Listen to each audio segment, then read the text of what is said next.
देख रहे हैं नेटवर्क 33 राजकुमार के साथ। तो चलिए पढ़ते हैं आज की कहानी की ओर। दोस्तों, ये बात तब की है जब मुझे काम से लखनऊ शहर जाना था। मैं महाराष्ट्र में रहता था और मेरे साथ मेरे एक दोस्त भी रहता था जो मेरे साथ ही काम करता था। ज़्यादातर मैं कहीं भी जाता तो उसे लेकर ही जाता था और इस बार तो मुझे काफ़ी ज़रूरी काम से जाना था। इसलिए मैंने अपने दोस्त को कहा कि तुम भी मेरे साथ लखनऊ चलो। फिर उस पर मेरे दोस्त ने कहा कि ठीक है। मुझे जल्दी ही लखनऊ पहुंचना था, इसलिए मैंने उसी दिन की ट्रेन की टिकट बुक कर ली थी। क्योंकि जिस समय हम लखनऊ जा रहे थे उस समय छुट्टियों का समय चल रहा था, जिस वजह से हमें टिकट मिलने में ज़्यादा मुश्किल नहीं हुई। पर मुझे नहीं पता था कि ट्रेन का सफ़र हमारी ज़िंदगी पर इतना प्रभाव करेगा। हमारी ट्रेन की टाइम रात के करीब 8 बजे की थी, इसलिए हमने जल्दी से तैयारी कर ली थी और हम स्टेशन के लिए निकल पड़े। जब हम लोग स्टेशन पहुंचे तब हमें पता चला कि हम आधा घंटा पहले ही वहां पर पहुंच चुके हैं। उसके बाद हम स्टेशन पर रुककर कुछ समय वहां पर टहलने लगे। इतने में ही हमने देखा कि लखनऊ की ट्रेन स्टेशन पर आ रही थी, इसलिए हमने अपना सामान जल्दी पकड़ लिया और ट्रेन रुकने के बाद हम ट्रेन में चढ़ गए। वैसे तो हमारी बोगी रिजर्व थी, लेकिन कुछ वजह से उसमें वेटिंग वाले लोग भी चढ़ गए थे।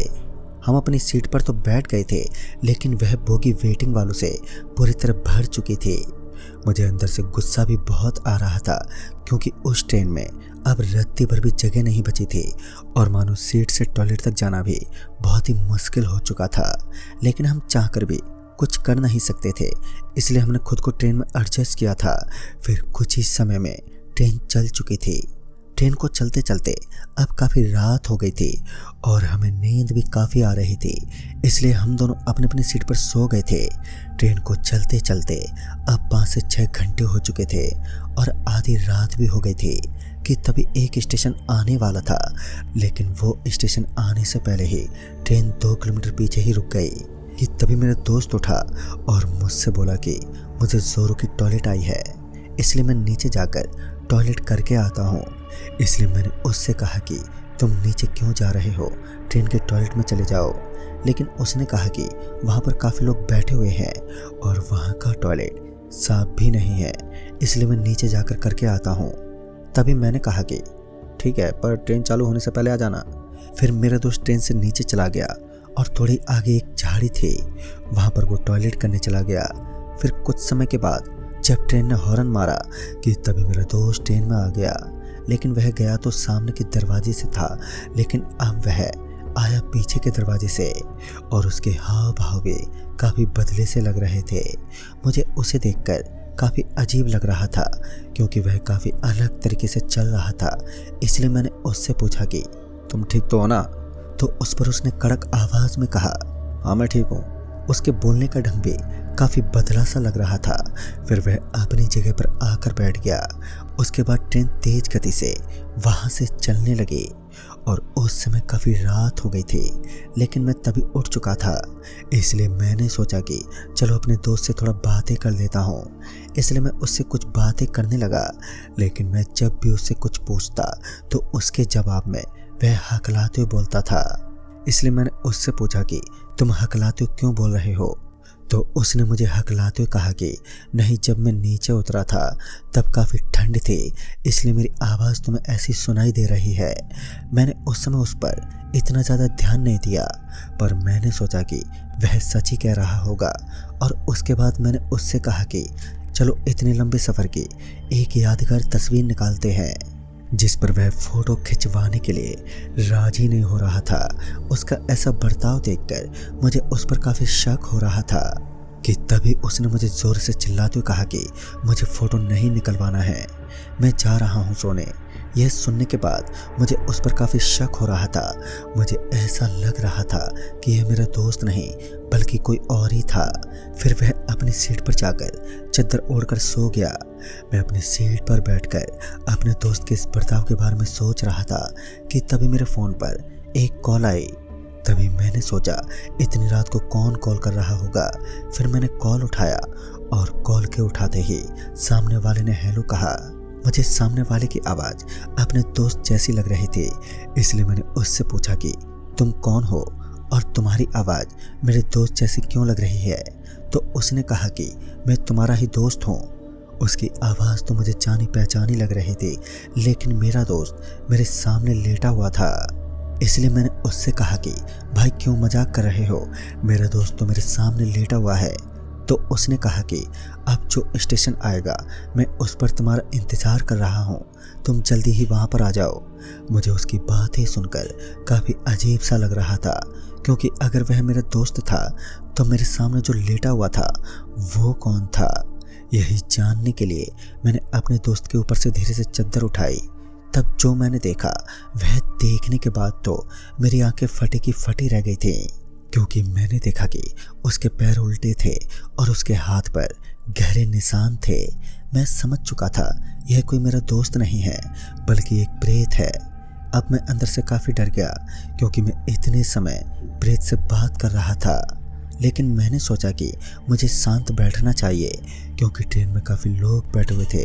अगर उन्हें यह भयानक बात पता चलती तो वह काफ़ी घबरा जाते। इसलिए मैं चुपचाप से अपनी सीट पर जाकर बैठ गया, मानो उस समय मेरे डर की कोई सीमा नहीं थी। मैं स्टेशन आने तक यही सोच रहा था कि इस प्रेस से पीछा कैसे छुड़ाऊं, कि तभी स्टेशन आने वाला था जहां पर मेरा दोस्त पहले से ही खड़ा हुआ था। उस स्टेशन का नाम राजगढ़ स्टेशन था। पर जैसे ही ट्रेन स्टेशन पर रुकी तो मैं भागते हुए ट्रेन से बाहर निकला, लेकिन वो स्टेशन पूरी तरह से अंधेरे में छाया हुआ था, इसलिए मुझे साफ साफ कुछ भी दिखाई नहीं दे रहा था। और मैं अपने दोस्त के फ़ोन पर कॉल भी लगा रहा था, लेकिन वह उठाने का नाम ही नहीं ले रहा था। मैं उसे ढूंढते ढूंढते स्टेशन के आखिर तक आ चुका था, लेकिन मुझे तब भी वहाँ पर कोई नहीं दिखा। तभी मैंने सोचा कि मेरे दोस्त ने तो मुझे इसी स्टेशन पर आने को कहा था, लेकिन अब वह खुद ही नहीं दिखाई दे रहा था। इसलिए मैं थक हार कर ट्रेन की तरफ जाने ही वाला था कि तभी मुझे किसी आदमी की रोने की आवाज़ आई। जब मैंने गौर से उस आवाज़ को सुना तब मुझे पता चला कि वह रोने की आवाज़ मेरे दोस्त की ही थी, और ऐसा लग रहा था कि वह कोई बड़ी मुसीबत में फंस गया है। जब मैं उस आवाज़ की ओर गया तब मुझे पता चला कि वह रोने की आवाज़ स्टेशन के बाजू में एक छोटे से घर से आ रही थी। वह घर दिखने में किसी खंडर जैसा लग रहा था, जो बाहर से काफ़ी टूटा फूटा था।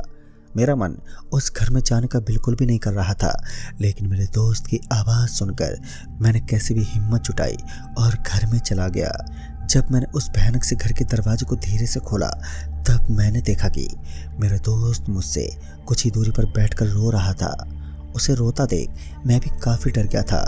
मैं सोच रहा था कि वहाँ पर बैठकर क्यों रो रहा है, इसलिए मैंने उसको धीमी आवाज़ में इशारा किया। मेरे इशारा करते ही उसने मेरी ओर देखा। फिर मेरे दोस्त ने अपनी उंगली बाजू की तरफ दिखाई। मैंने जैसे ही अपना सर उस ओर मोड़ा, फिर जो मैंने देखा तो देखने के बाद मानो मेरी जान ही निकल गई थी, क्योंकि मैंने देखा कि वहाँ पर एक आदमी खड़ा था जिसका शरीर सामने की तरफ था, लेकिन उसकी मुंडी पीछे की ओर मुड़ी हुई थी। वो प्रेत देखने में इतना भयानक था कि मैं बता नहीं सकता हूँ। मैंने अपने दोस्त को धीमी आवाज़ में कहा कि जल्दी यहाँ से निकलते हैं। फिर मेरा दोस्त शांति से खड़ा होकर घर से निकलने लगा कि तभी उस प्रेत ने अपनी मुंडी आगे की ओर मोड़ी। उसे ऐसा करता देख मानो हमारे पैरों के नीचे से ज़मीन ही खिसक गई हो, और वह प्रेत हमारी ओर गुस्से से देखने लगा कि तभी हम दोनों दोस्त अपनी पूरी जान लगाकर उस घर से निकले और अपनी बोगी की ओर जाने लगे। हम अपनी पूरी जी जान से वहाँ से भाग रहे थे, और हमें लग रहा था कि हमारे पीछे वह प्रेत भी भाग रहा है, इसलिए हम और भी घबरा गए थे कि तभी हमारी ट्रेन भी चलने ही वाली थी और धीरे धीरे आगे बढ़ रही थी। हम सोच रहे थे कि अगर हम कैसे भी अपनी बोगी में नहीं पहुंचे तो हमारा मरना तय था, लेकिन हम कैसे भी भागते हुए ट्रेन में चढ़ ही गए। ट्रेन में चढ़ते ही हम फौरन अपनी सीट पर जाकर बैठ गए। मुझे कुछ समझ ही नहीं आ रहा था कि ये सब हो क्या रहा है, इसलिए मैंने अपने दोस्त को कहा कि तेरे साथ क्या हुआ था और तू इस स्टेशन पर अकेले क्या कर रहा था। फिर मेरे दोस्त ने मुझे सारी बातें बताई कि जब वह टॉयलेट करने ट्रेन से नीचे उतरा था तब वह थोड़ी आगे जाकर झाड़ी में जब टॉयलेट करने गया कि तभी उसने देखा कि कोई प्रेत उसकी ओर बढ़ रहा था। उसे देखकर वो इतना ज़्यादा घबरा गया था कि वह वहाँ से जोरों से भागने लगा, लेकिन तभी उसका पैर पत्थर पर लगा और वह एकदम से ज़मीन पर गिर पड़ा, जिसकी वजह से उसके सर पर थोड़ी सी चोट लग गई और वह वहीं पर बेहोश हो गया था। फिर उसके बाद जब उसे होश आया तब उसने देखा कि ट्रेन तब तक चल गई थी। फिर उसके बाद वह ऑटो पकड़ के आगे के स्टेशन पर आ गया और फिर जब वह मेरे इंतज़ार में स्टेशन पर खड़ा था कि तभी किसी ने उसे घसीटते हुए उस घर में लेकर गया और उसे वहीं पर बंद कर दिया गया। मेरा दोस्त इतना ज़्यादा डर गया था कि ये बातें बताने में भी वो बुरी तरह से कांप रहा था। फिर उसके बाद हमने इस बात को भूलने में ही भलाई समझी और एक दिन के लंबे सफ़र के बाद हम लखनऊ पहुंच गए थे। दोस्तों, ऐसा कुछ भयानक हमारी ज़िंदगी में पहली बार हुआ था और इन सब को भूलने में मुझे काफ़ी साल लग गए थे। तो दोस्तों, इस कहानी में बस इतना ही। कहानी आपको पसंद आई हो तो लाइक शेयर ज़रूर करें और साथ ही हमें कमेंट बॉक्स में ज़रूर बताएं। तो मैं आपका दोस्त राजकुमार जल्दी ही मिलूँगा ऐसे ही एक और नई कहानी के साथ। तब तक के लिए बाय एंड टेक केयर।